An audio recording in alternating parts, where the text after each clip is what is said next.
All right, thank you. Good evening, everybody. Welcome to the commission meeting for September 28th.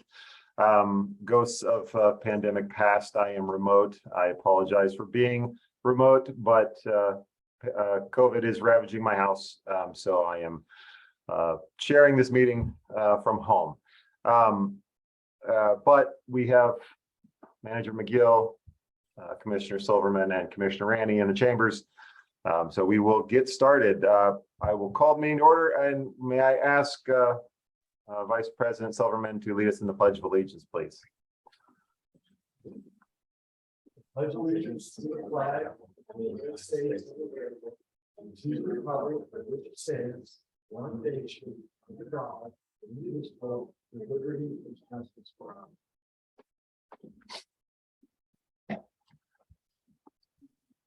Thank you, Vice President Silverman.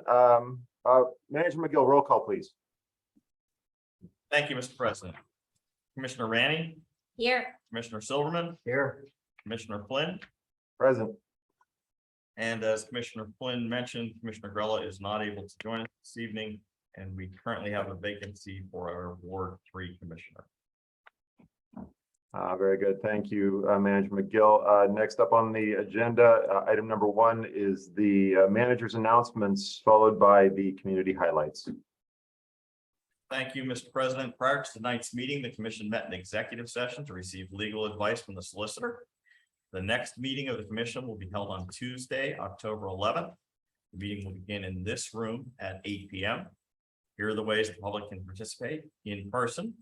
You do not need to pre-register, simply show up at the appropriate meeting time, or remotely via Zoom webinar format. Again, you don't need to pre-register, simply click the link located on the meeting agenda on the municipal website. If you wish to speak during citizens' comments or during any public hearings, simply use the raised hand feature available on Zoom, and you'll be notified when it is your turn. Immediately prior to this meeting, the commission met in discussion session and received information and discussed the following items. We heard a presentation of the traffic board recommendations for the traffic calming in the Arden Road area. We continued a discussion regarding complete streets in working towards a policy, which we plan to have on a future agenda for adoption prior to the end of the year, excuse me. We also received information from Ian McMeans and Matt Bagley of Gateway Engineers on brick streets. And unfortunately, we did not have time for updates of the activities of various municipal boards, but we will try to get to that at our next meeting on the 11th. Thank you, Manager McGill. Commissioner Silverman, community highlights. Okay, the municipality is looking to fill an open seat on the Mount Lebanon Commission in Ward 3. That would be around Foster Elementary School, roughly speaking. Interested residents must be at least 25 years old, a U.S. citizen, and have been registered to vote in the municipality for at least 2 years. Must also be a bona fide resident of the 3rd Ward. To apply, please submit a letter of interest, resume, and statement of financial interest via email to jgaruba, GARRUBBA at mountlebanon.org, or drop it off or mail it to the Office of Municipal Manager, Mount Lebanon Municipality, 710 Washington Road, Pittsburgh, PA 15228. Applications will be accepted until noon on October 4th. The commission will hold public interviews for selected applicants at their discussion session on October 11th, beginning at 6:30 p.m. All this information and a link to the statement of financial interest form is available on our website at mountlebanon.org under Trending Now. The rec department wants to hear from you. Please take an important survey on our current programs and give your feedback on what you'd like to see. You can take the survey for each program you or your family have taken. It's available at mountlebanon.org under Trending Now. This weekend is the Mount Lebanon Artist Market. It's from 10 a.m. to 5 p.m. Saturday and Sunday in the Academy Avenue parking lot.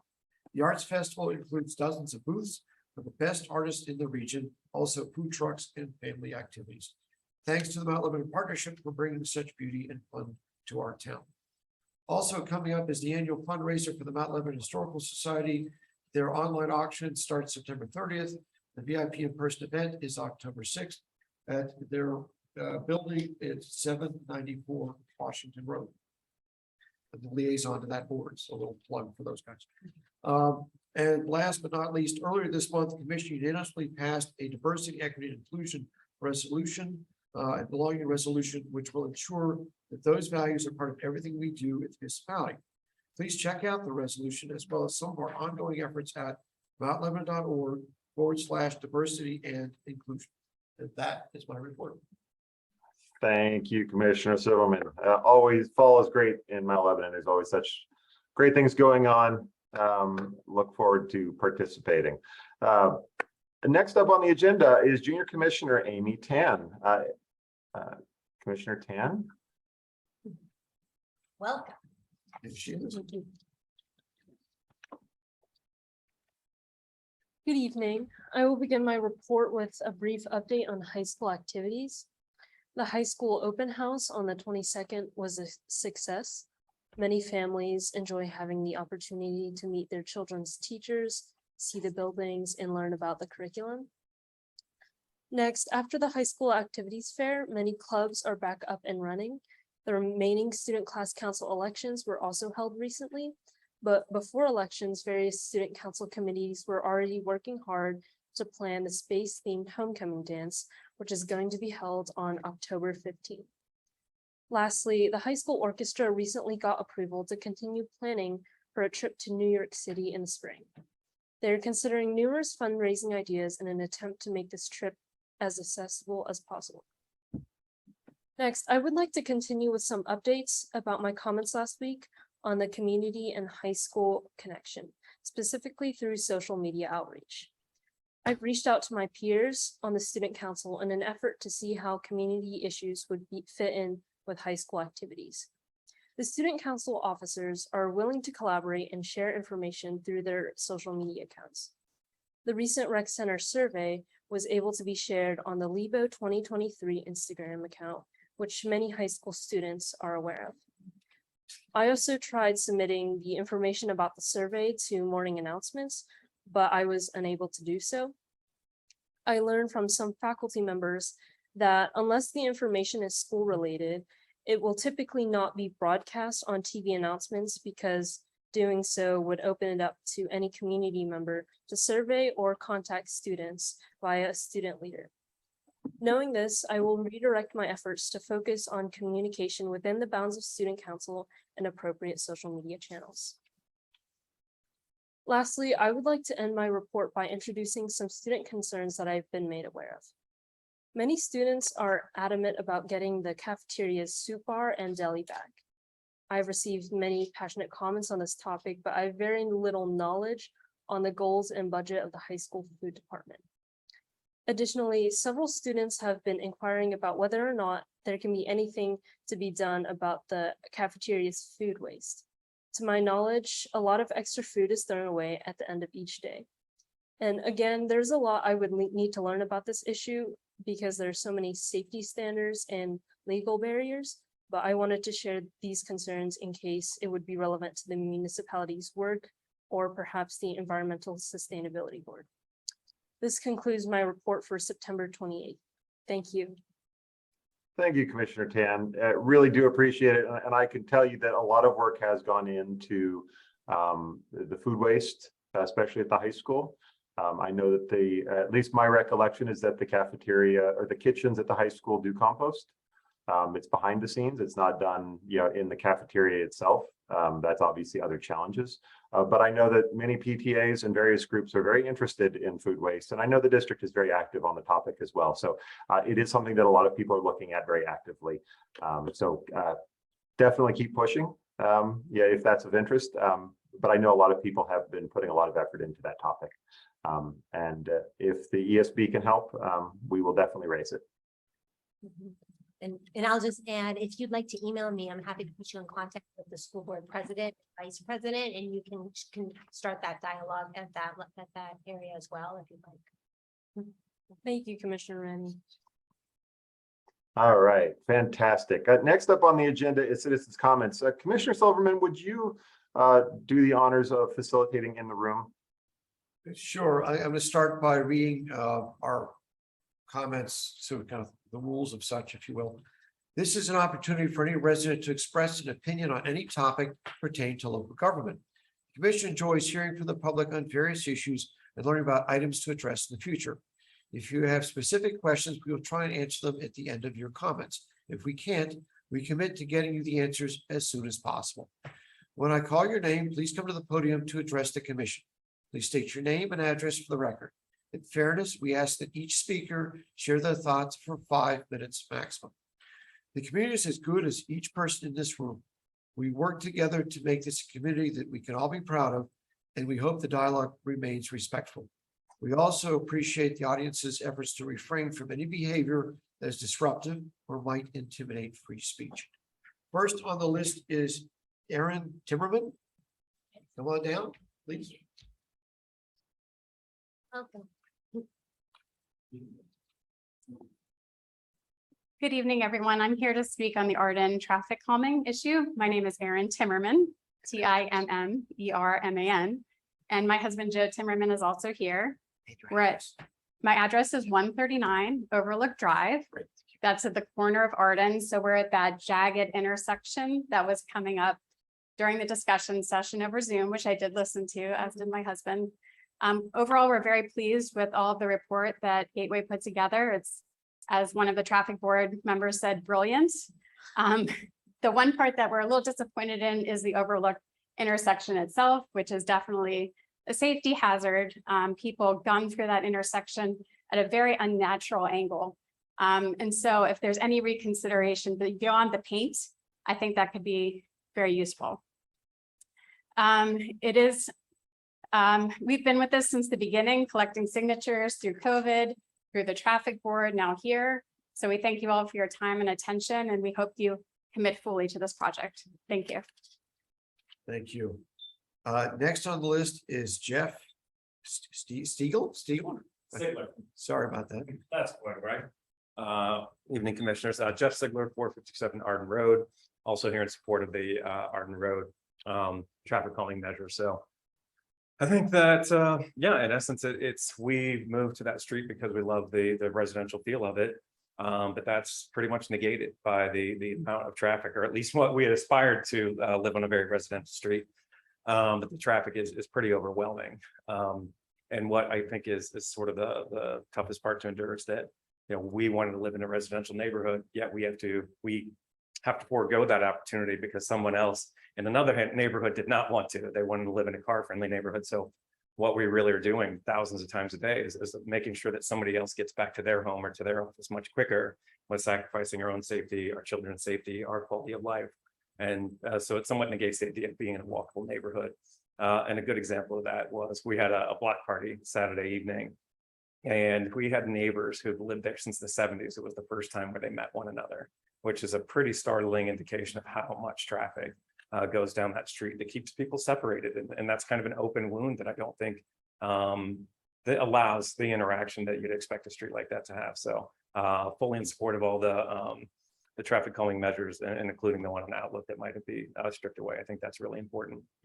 Thank you. What was the last thing you said, Sigler. including, oh yeah, I know your name, and the last comment you said you're support of. Oh, very much living- in support of the piece of Outlook that might be pulled out of the plan. Oh, The physical barrier, sorry. Yeah. okay, yeah. All right. Thanks very I know much. what- Thank you. Good, thank you. Next on the list is Amber Sigler. I got a hunch that you two are related. It was better this time. Yes, Amber Sigler, 457 Arden Road. My husband Jeff just spoke previously. We are new on Arden Road. We've lived there just a year. And like Jeff was saying, we really love Mount Lebanon, moved here 5 years ago to be in a walkable neighborhood for our kids, for the next generations. And it is a bit of a deterrent, especially to be on what you are not aware of as such a cut through street. And like Jeff said, it's because we're doing nothing to help it. We're struggling to have it just be people walking and having kids riding their bikes and older people out and things like that, because it is such just constant traffic. So I'm fully in support of everything that was proposed. And I do 100% believe that the overlook Arden needs to be put back on, because it's such an unnatural. People also, like, just because of the catty cornerness of it, aren't stopping, I think, because they don't understand that that is a connector. It just causes confusion in its layout in general. So anything to help that one, I think, would be beneficial. Thank you. Good, thank you. Next on the list, Jackie Smith.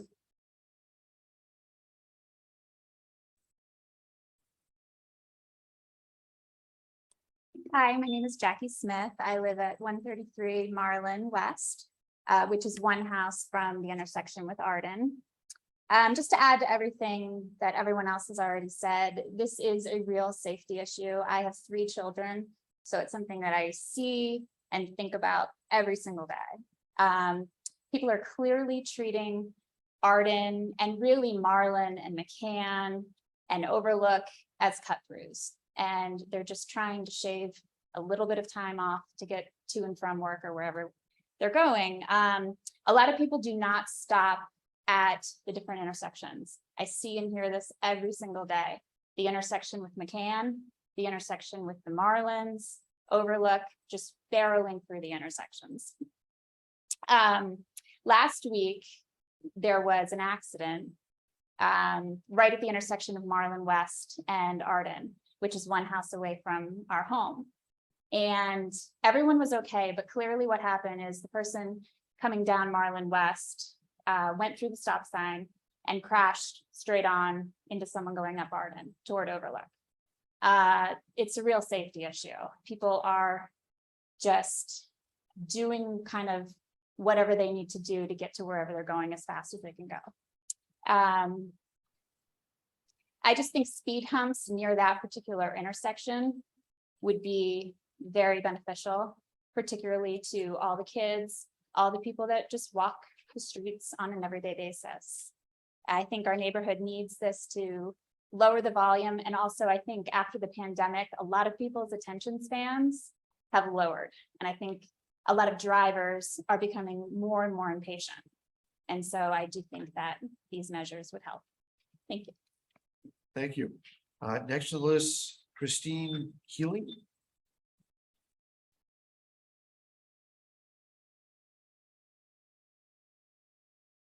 Hi, I'm Christy Keeling. I'm at 214 Arden Road. So I'm a representative for the lower half of Arden. I live in the second house off of Beverly Road. So as you're turning up, I'm on the right. So I just wanted to start off by thanking Gateway for including our block of Arden in the overall study and the ultimate assessment that it is a real safety concern that the intersection at Arden is so wide coming off of Beverly. We've lived there for about 7 years. We have young children, as most people do in this neighborhood. And so we walk to Lincoln every day, and it's a real safety concern trying to figure out how to just cross Arden. Crosswalks, and it's extremely wide. And cars coming off of Beverly Road can't see around their front right bumpers. They're coming around, and they do use it as cut through.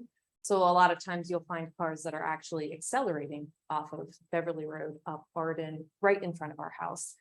And we did witness a 6-year-old last year that was trying to cross the street to get home after school that was almost hit by a car that was coming off of Beverly, not even seeing her cross the road. So I'm greatly in support of all of the measures on Arden Road. I think every aspect of the road needs to be addressed, but I do specifically want to thank you for considering that lower block. I know that that's a large part of the project, and it's a real safety issue, something that's been a concern for us for the last 7 years.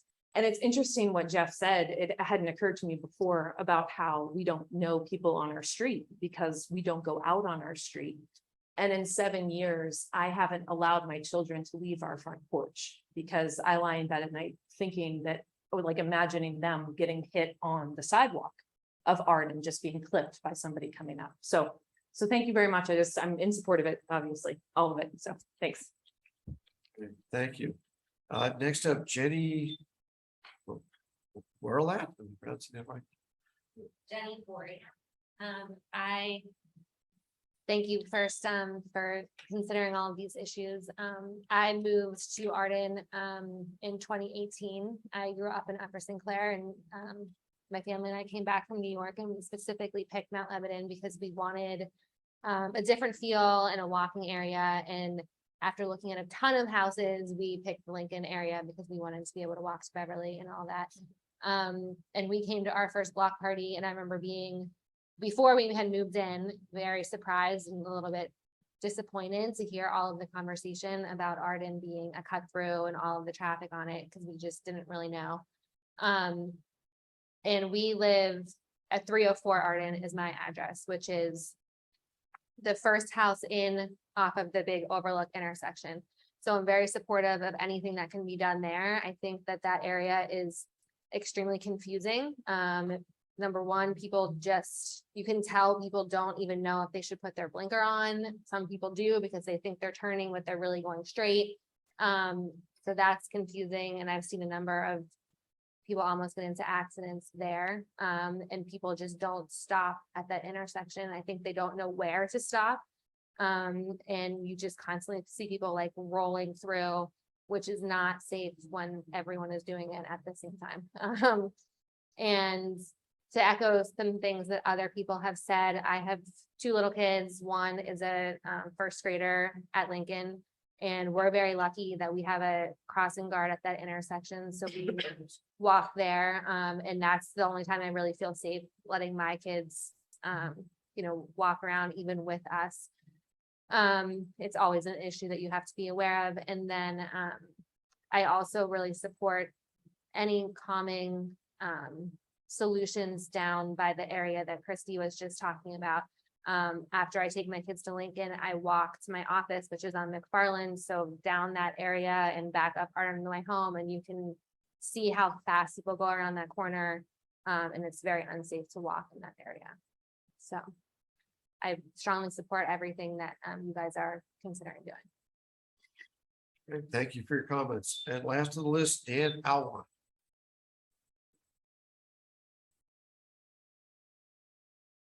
Hello, good evening. Dan Allwine, 386 Arden Road, surprise.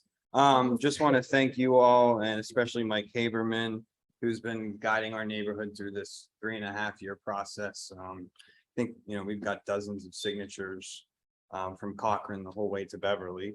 And the volume of road is considerable. The data was there and it backed that up. In fact, I just quickly want to say my family lives around Potomac Avenue in Dormont. And anytime they want to go to Route 50 from like Walmart to Home Depot, Google Maps takes them on Arden Road. And so when you think about reversing that and the development that's occurring in Collier and stuff, so I don't think the volume is going to change much. So great proposal. I urge you to support it. However, I live very close to that Arden Overlook intersection. Really disappointed with that paint proposal. I think it was Commissioner Flynn who mentioned it. Paint's not really going to solve any problem. So I would just urge you to maybe reconsider, have another look to see if something else could be addressed. Those intersections are kind of like semicircles. And I know that's not your problem of what was made 80 years ago, but even like 90-degreeing those things, just something to prevent the kind of diagonal line. And then the safety issues that just there's a lot of cars that come in front of my driveway, and I actually have a specific stone for my son on the wall that he's not allowed to pass because he's pretty much not allowed to go 10 feet from the road just because of the volume. So again, thank you for everything. Thanks to Mike, and I hope you reconsider that intersection. And then the complete streets policy was a really interesting discussion too. I urge you to support that too. But I know it's a much longer process. So thanks a lot. Thanks for coming. All right, thank you for your thoughts. Anything online, Nick? No one has their hand up. All right, anybody else have any comments today? No one's raised. Thank you, Commissioner Silverman, for facilitating on an evening when that we have more speakers than usual. And thank you, everybody, for coming in and providing those comments. We do take your comments seriously and do appreciate your taking the time to come in and offer your thoughts on these items in front of us. Next up on the agenda this evening is item number 4. Commissioner Ranney, please. Thank you, Mr. President. Consideration of the minutes for the regular meeting held September 13th, 2022. I move to approve the minutes. Second. Been moved and seconded. All those in favor? Aye. Motion carries. Item number 5, Commissioner Ranney, please. And I'll just address the audience. You're free to stay for the rest of our meeting, or you can leave at any time, but we'd love to have you. Thanks, Mr. President. Introduction of an ordinance, which is bill number 4-22, increasing the stormwater fee and extending the effective date. Excuse me. Mount Lebanon currently assesses a storm sewer fee, which was established in 2011 and has not been increased. As a result of higher costs and an escalating increase of the demand for stormwater controls and facilities throughout the municipality, there is a need to increase the fee to a level needed to sustain the objectives of the Stormwater Fund. The proposed ordinance increases the fee 12.5% a year beginning in January 2024 for 5 years, after which time a consumer price index increase will apply. The proposed ordinance also extends the sunset provision in the original ordinance indefinitely. So I move to introduce the ordinance bill number 4-22. Thank you, Commissioner Ranney, and we will set the public hearing for October 11th, 2022. Next up on the agenda, item number 6, Commissioner Silverman, please. Thank you, Mr. President. Consideration for the award of the Mount Lebanon South Parking Garage Structural Assessment Project. Proposals for professional services were received on September 8th, 2022 for the Mount Lebanon South Parking Garage Structural Assessment Project. The project involves engaging a professional engineering consultant to conduct a structural review of the South Parking Garage and its cathodic protection system. The visual engineer has verified the proposed values as follows, and they're on my right, the audience's left. Give me a second to take a look at that. Municipal manager, along with municipal staff, has evaluated the proposals, and they recommend the project be awarded to Walker Consultants based on their qualifications and fee, which you notice they are not the low bid on the chart. But again, this award is based on their qualifications and their fee. The contract we paid for from the parking fund. The budget for the assessment was $13,000. Given the scope and current pricing received, staff recommends moving forward and using reserve funds for the parking fund to complete the assessment. I move to award the contract for professional services for the Mount Lebanon South Parking Garage Structural Assessment Project contract to Walker Consultants Incorporated in the amount of $35,500. Second. All right, it's been moved and seconded. Are there questions or comments? Mostly a comment. I before I became a commissioner, I served on the ad hoc parking facilities board, and this sort of project was done before. It was very helpful to get this sort of analysis. So I'm glad this project is being done again to really get us a sense of what needs to be done with that garage. Agreed. All right, hearing no other questions or comments, all those in favor? Aye. Aye. All right, motion carries. Item number 7 on the agenda, Commissioner Silverman, please. Thank you, Mr. President. Consideration for the award of the Mount Lebanon Recreation Center roof replacement project. Bids were received on September 8th, 2022 for the Mount Lebanon Recreation Center roof replacement project. The project involves removal and replacement of the existing EPDM roof system with new TPO roof membrane system, installation of insulation, and replacement of roof propping and flashing at the Mount Lebanon Recreation Center. The ad alternate was for perimeter fencing on the lower roof. Municipal engineer has verified the bids as follows, and they again are on my right, the audience is left. Municipal engineer has reviewed the bids and determined the low bid to be accurate. The engineer and municipal staff recommend the project be awarded to TRS Roofing for the base bid. The contractor has completed other similar projects in the past in a satisfactory manner. The budget amount for this contract is $1,271,500. The project is within budget. It is to be paid through using the ARPA funding. I move to award the contract for the Mount Lebanon Recreation Center roof replacement project contract to TRS Roofing for the base bid in the amount of $1,050,846.92. Second. It's been moved and seconded. Are there questions or comments? I have one question. I believe that this roofing system does allow us to potentially add solar onto it were we to decide to do so in the future. Is that correct? I'll defer to the municipal engineer, Mr. Bagley's here tonight from Gateway. I'll defer to him to answer. With engineer now work on the project. This all allows for the solar as well as allows for, there was some discussion about maybe a future addition. Yes. to the Rec center, and that would, this would not include that work in place because that would be same roofing system on that addition as well. So my understanding. So the roof system would be conducive to the installation of solar panels and then also for a possible future expansion of the footprint. Commissioner Flynn, you hear that completely? I don't know how much the microphone picked up, Mr. Bagley. Well, I heard Manager McGill's translation, so I think I'm good. Thank you. All right, any other questions or comments? All right, hearing none. All those in favor? Aye. All right, motion carries. Item number 8 on the agenda, Commissioner Rani. Thank you, Mr. President. Consideration for the purchase of automatic external defibrillators or AEDs. In 2023, all the municipal automatic external defibrillators will have to be replaced due to their age. In 2022, a quote for a capital expenditure of $79,113.60 was received from Stryker Medical, the sole provider of the units, to replace the current inventory. A small trade-in value for the old units will help offset the final costs. The municipality will be purchasing 29 units for fire, police, and public access usage. Stryker Medical is a CoStar's participating vendor. The vendor informed the municipality that a price increase between 10% and 15% will occur beginning October 1st, 2022.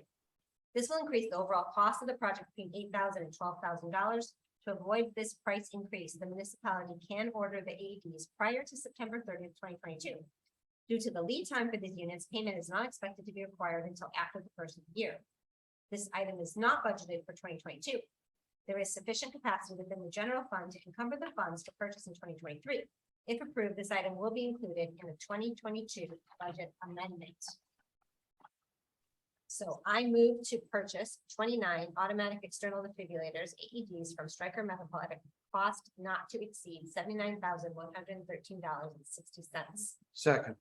Been moved and seconded. Are there any questions or comments? Hearing none. All those in favor? Aye. All right, motion carries. Item number 9 on the agenda, Commissioner Silverman. Thank you, Mr. President. Consideration of the expenditure list for August totaling $12,411,922.56. I move to approve the expenditure list for August totaling $12,411,922.56. Second. Been moved and seconded. All those in favor? Aye. All right, motion carries. Item number 10 on the agenda. Silverman. President, departmental reports, I ask the reports be received and filed. And before we finish up for the evening, I just want to wish those Jewish members of the audience, I wish you a sweet new year and that you have an easy fast on Yom Kippur. I will second that. Thank you. Thank you for reminding us of that. That is an important holiday for many of our residents. So with that, ladies and gentlemen, we are adjourned. Have a wonderful evening.